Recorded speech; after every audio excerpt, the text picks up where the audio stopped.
हरे कृष्णा। नमस्कार दोस्तों। आज बृहस्पतिवार के दिन आप सुनेंगे बृहस्पति देव की बड़ी ही दुर्लभ कथा। इस कथा को सुनने से भक्तों की सभी मनोकामनाएं भगवान बृहस्पति देव की कृपा से पूर्ण हो जाती हैं। तो आइए बड़ी ही श्रद्धा और प्रसन्न चित्त मन से इस कथा को सुनते हैं। भारतवर्ष में एक प्रतापी और दानी राजा राज्य करता था। वह नित्य गरीबों और ब्राह्मणों की सहायता करता था। यह बात उसकी रानी को अच्छी नहीं लगती थी। वह ना ही गरीबों को दान देती, ना ही भगवान का पूजन करती थी और राजा को भी दान देने से मना किया करती थी। एक दिन राजा शिकार खेलने वन को गए हुए थे तो रानी महल में अकेली थी। उसी समय बृहस्पति देव साधु के वेश में राजा के महल में भिक्षा के लिए गए और भिक्षा मांगी। रानी ने भिक्षा देने से इनकार किया और कहा, हे साधु महाराज, मैं तो दान पुण्य से तंग आ गई हूँ। मेरा पति सारा दिन धन लुटाते रहते हैं। मेरी इच्छा है कि हमारा सारा धन नष्ट हो जाए, फिर ना रहेगा बाँस और ना बजेगी बांसुरी। साधु ने कहा, देवी, तुम तो बड़ी विचित्र हो। धन संतान तो सभी चाहते हैं, पुत्र और लक्ष्मी तो पापी के घर भी होनी चाहिए। यदि तुम्हारे पास अधिक धन है तो भूखे को भोजन कराओ, प्यासों के लिए प्याऊ बनवाओ, मुसाफिरों के लिए धर्मशालाएं खुलवाओ। जो निर्धन अपनी कुंवारी कन्याओं का विवाह नहीं कर सकते, उनका विवाह करा दो। ऐसे और कई काम हैं जिनके करने से तुम्हारा यश लोक परलोक में फैलेगा। परंतु रानी पर उपदेश का कोई प्रभाव ना पड़ा। वह बोली, महाराज, आप मुझे कुछ ना समझाएं। मैं ऐसा धन नहीं चाहती जो हर जगह बांटती फिरूं। साधु ने उत्तर दिया, यदि तुम्हारी ऐसी इच्छा है तो तथास्तु। साधु महाराज ने रानी से कहा, तुम ऐसा करना कि बृहस्पतिवार को घर लीपकर पीली मिट्टी से अपना सिर धोकर स्नान करना, भट्टी चढ़ाकर कपड़े धोना। ऐसा करने से आपका सारा धन नष्ट हो जाएगा। इतना कहकर वह साधु महाराज वहाँ से गायब हो गए। साधु के अनुसार कई बातों को पूरा करते हुए रानी को केवल 3 बृहस्पतिवार ही बीते थे कि उनकी समस्त धन संपत्ति नष्ट हो गई। भोजन के लिए राजा का परिवार तरसने लगा। तब एक दिन राजा ने रानी से कहा कि हे रानी, तुम यहीं पर रहो, मैं दूसरे देश को जाता हूँ, क्योंकि यहाँ पर सभी लोग मुझे जानते हैं, इसीलिए मैं कोई छोटा कार्य नहीं कर सकता। ऐसा कहकर राजा परदेश चला गया। वहाँ पर राजा जंगल से लकड़ी काट कर लाता और शहर में बेचता। इस तरह वह अपना जीवन व्यतीत करने लगा। इधर राजा के परदेश जाते ही रानी और दासी दुखी रहने लगी। एक बार जब रानी और दासी को 7 दिन तक बिना भोजन के रहना पड़ा तो रानी ने अपनी दासी से कहा, हे दासी, पास ही के नगर में मेरी बहन रहती है, वह बड़ी धनवान है, तू उसके पास जा और कुछ ले आ ताकि थोड़ी बहुत गुजर बसर हो जाए। दासी रानी की बहन के पास गई। उस दिन गुरुवार था और रानी की बहन उस समय बृहस्पतिवार व्रत की कथा सुन रही थी। दासी ने रानी की बहन को अपनी रानी का संदेश दिया, लेकिन रानी की बड़ी बहन ने कोई उत्तर नहीं दिया। जब दासी को रानी की बहन से कोई उत्तर नहीं मिला तो वह बहुत दुखी हुई और उसे क्रोध भी आया। दासी ने वापस आकर रानी को सारी बात बता दी। यह सुनकर रानी ने अपने भाग्य को कोसा। उधर रानी की बहन ने सोचा कि मेरी बहन की दासी आई थी, परंतु मैं उससे नहीं बोली, इससे वह बहुत दुखी हुई होगी। कथा सुनकर और पूजा समाप्त करके वह अपनी बहन के घर आई और कहने लगी, हे बहन, मैं बृहस्पतिवार का व्रत कर रही थी। तुम्हारी दासी मेरे घर आई थी, परंतु जब तक कथा होती है तब तक ना तो उठते हैं और ना ही बोलते हैं, इसीलिए मैं नहीं बोली। कहो दासी क्यों आई थी? रानी बोली, बहन तुमसे क्या छुपाऊं, हमारे घर में खाने तक को अनाज नहीं था। ऐसा कहते कहते रानी की आंखें भर आई। उसने दासी समेत पिछले 7 दिनों से भूखे रहने तक की बात अपनी बहन को विस्तार पूर्वक सुना दी। रानी की बहन बोली, देखो बहन, भगवान बृहस्पति देव सबकी मनोकामना को पूर्ण करते हैं।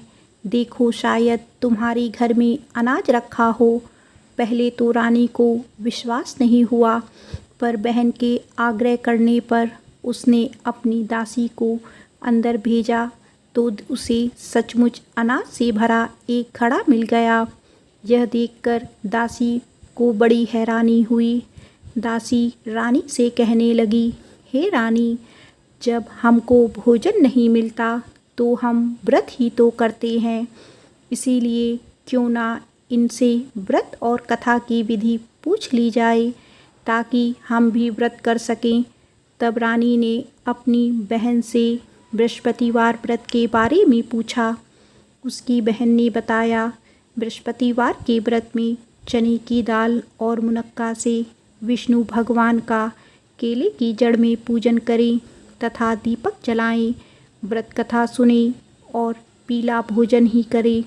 इससे बृहस्पति देव प्रसन्न होते हैं। व्रत और पूजन विधि बताकर रानी की बहन अपने घर लौट आई। 7 दिन के बाद जब गुरुवार आया तो रानी और दासी ने व्रत रखा। गुड़साल में जाकर चना और गुड़ लेकर आई। फिर उससे केले की जड़ तथा विष्णु भगवान का पूजन किया।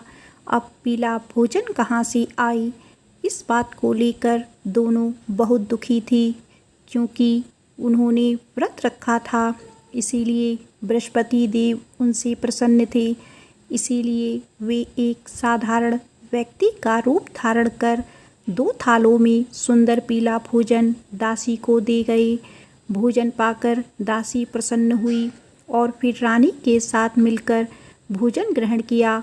इसके बाद वे सभी गुरुवार को व्रत और पूजन करने लगी। बृहस्पति भगवान की कृपा से उनके पास फिर से धन संपत्ति आ गई, परंतु रानी फिर से पहले की तरह आलस करने लगी। तब दासी बोली, देखो रानी, तुम पहले भी इसी प्रकार आलस करती थी। तुम्हें धन रखने में कष्ट होता था, इस कारण सभी धन नष्ट हो गया, और अब जब भगवान बृहस्पति की कृपा से धन मिला है तो तुम्हें फिर से आलस्य होता है।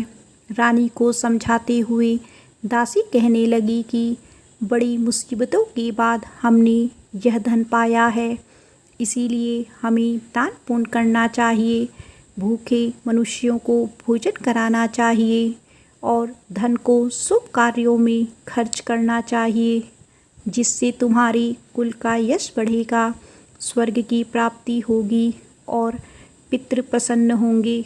दासी की बात मानकर रानी अपना धन शुभ कार्यों में खर्च करने लगी, जिससे पूरे नगर में यश फैलने लगा। बृहस्पतिवार व्रत कथा के बाद श्रद्धा के साथ आरती की जानी चाहिए। इसके बाद प्रसाद बांटकर उसे ग्रहण करना चाहिए। एक दिन राजा दुखी होकर जंगल में एक पेड़ के नीचे आसन जमा कर बैठ गए। वह अपनी दशा को याद करके व्याकुल होने लगा। बृहस्पतिवार का दिन था। यकायक उसने देखा कि निर्जन वन में एक साधु प्रकट हुए। वह साधु वेश में स्वयं बृहस्पति देवता थे। लकड़हारी के सामने आकर बोली, हे लकड़हारी, इस सुनसान जंगल में तू चिंतामग्न क्यों बैठा है?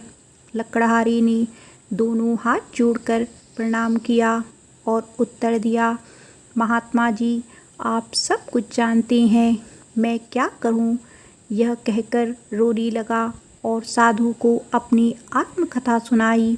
महात्मा जी ने कहा, तुम्हारी स्त्री ने बृहस्पतिवार के दिन बृहस्पति भगवान का निरादर किया था, जिसके कारण भगवान विष्णु ने रुष्ट होकर तुम्हारी यह दशा कर दी।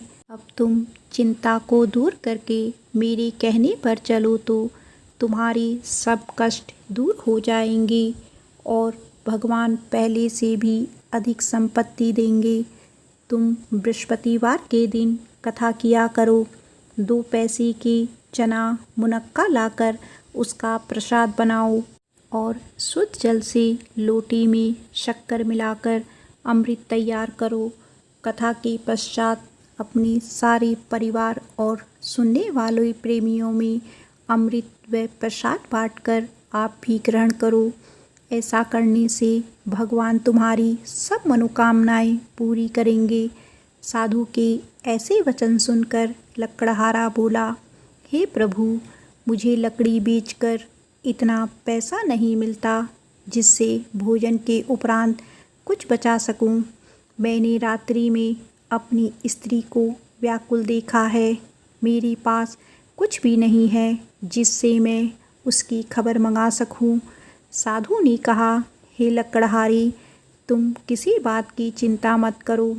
बृहस्पतिवार के दिन तुम रोजाना की तरह लकड़ियां लेकर शहर को जाओ। तुमको रोज से दुगना धन प्राप्त होगा, जिससे तुम भली भांति भोजन कर लोगे तथा बृहस्पति देव की पूजा का सामान भी आ जाएगा। इतना कहकर साधु अंतर्ध्यान हो गए।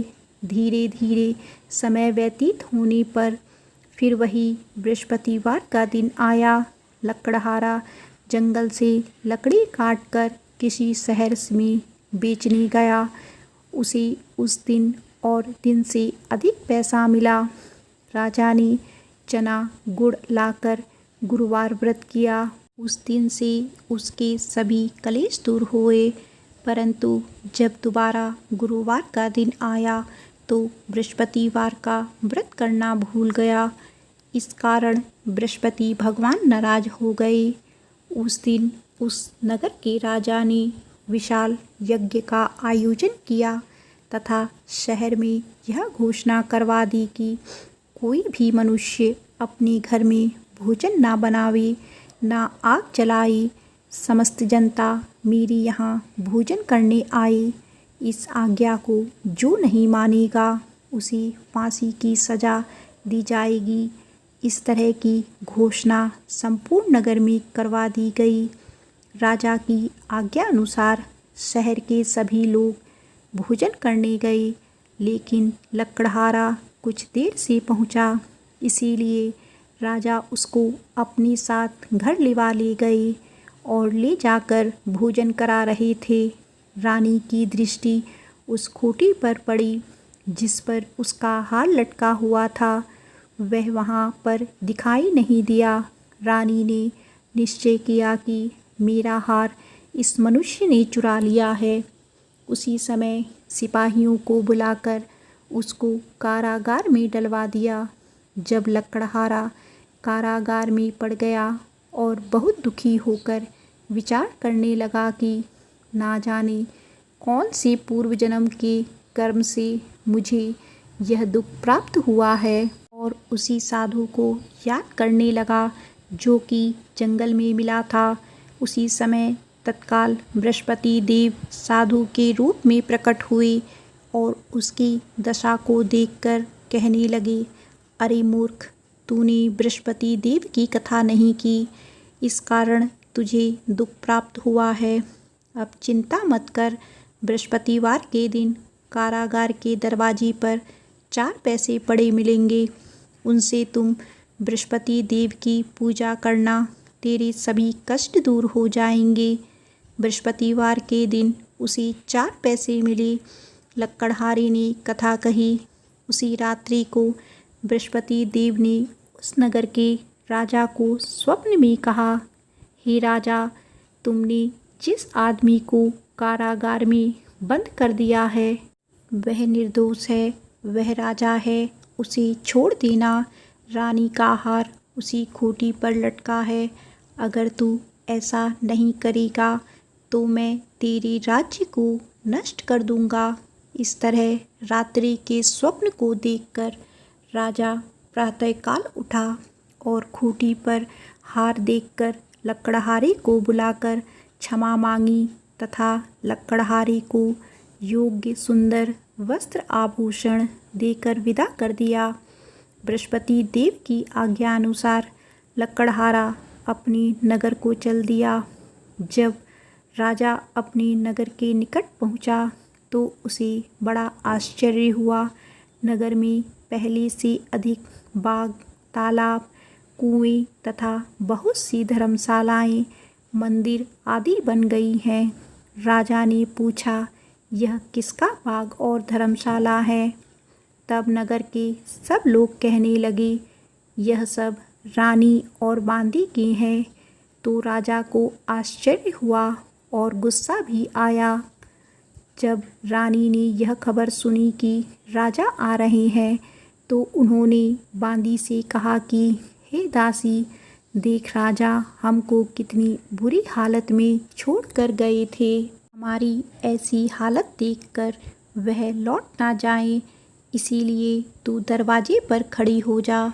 आज्ञा अनुसार दासी दरवाजे पर खड़ी हो गई।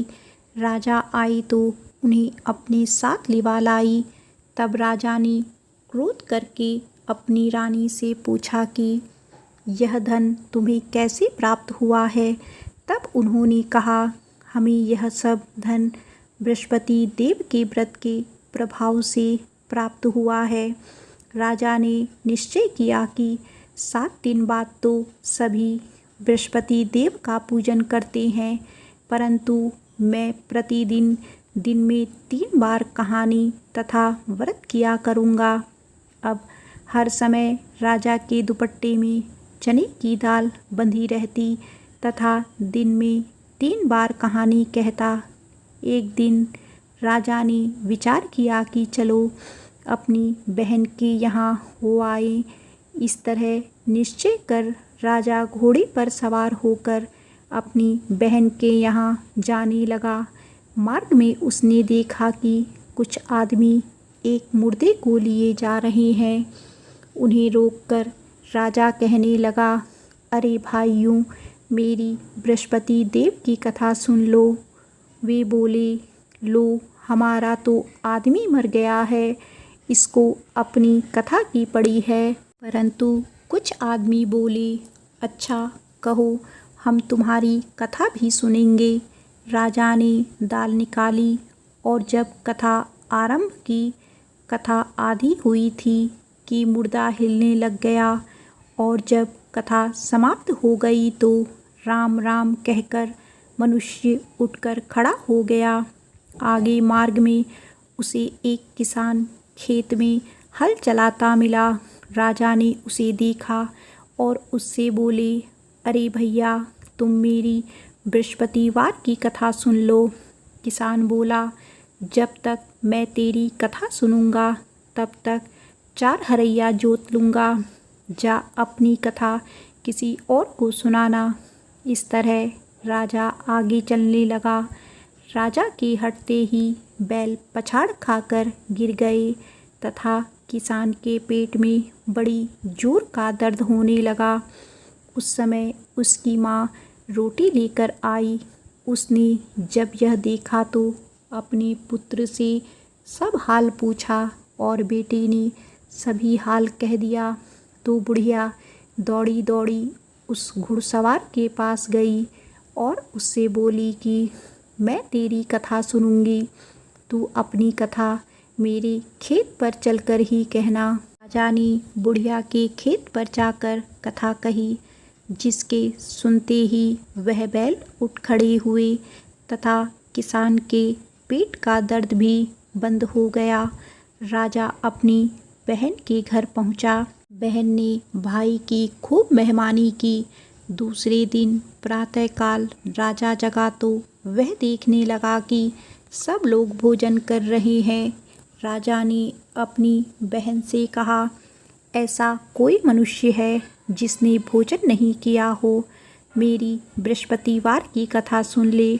बहन बोली, हे भैया, यह देश ऐसा ही है कि पहले यहाँ के लोग भोजन करते हैं, बाद में अन्य कार्य करते हैं। अगर कोई पड़ोस में हो तो देख कर आती हूँ।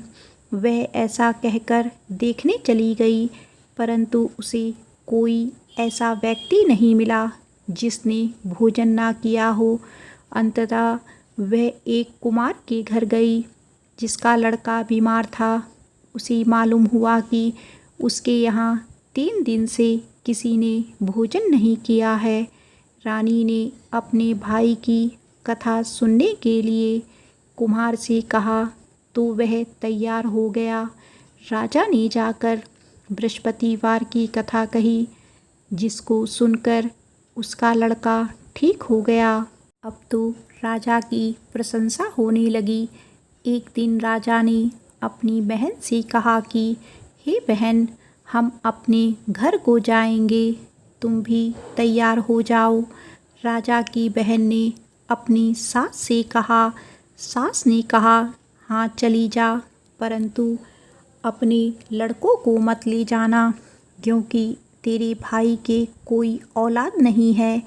बहन ने अपने भाई से कहा, हे भैया, मैं तो चलूँगी, पर कोई बालक नहीं जाएगा। राजा बोला, जब कोई बालक नहीं जाएगा तब तुम ही क्या करोगी। बड़े दुखी मन से राजा अपने नगर को लौट आया। राजा ने अपनी रानी से कहा, हम निर्वंशी राजा हैं, हमारा मुँह देखने का धर्म नहीं है, और कुछ भोजन आदि नहीं किया। रानी बोली, हे स्वामी, बृहस्पति देव ने हमें सब कुछ दिया है, वह हमें औलाद भी अवश्य देंगे। उसी रात को बृहस्पति देव ने राजा के स्वप्न में कहा, हे राजा, उठ, सभी सोच को त्याग दे, तेरी रानी गर्भ से है। राजा को यह बात सुनकर बड़ी खुशी हुई। 9वें महीने में रानी के गर्भ से एक सुंदर पुत्र पैदा हुआ। तब राजा बोला, हे रानी, स्त्री बिना भोजन के रह सकती है, पर बिना कहे नहीं रह सकती। जब मेरी बहन आए तुम उससे कुछ मत कहना। रानी ने सुनकर हाँ कह दी। जब राजा की बहन ने यह शुभ समाचार सुना तो वह बहुत खुश हुई तथा बधाई लेकर अपने भाई के यहाँ आई।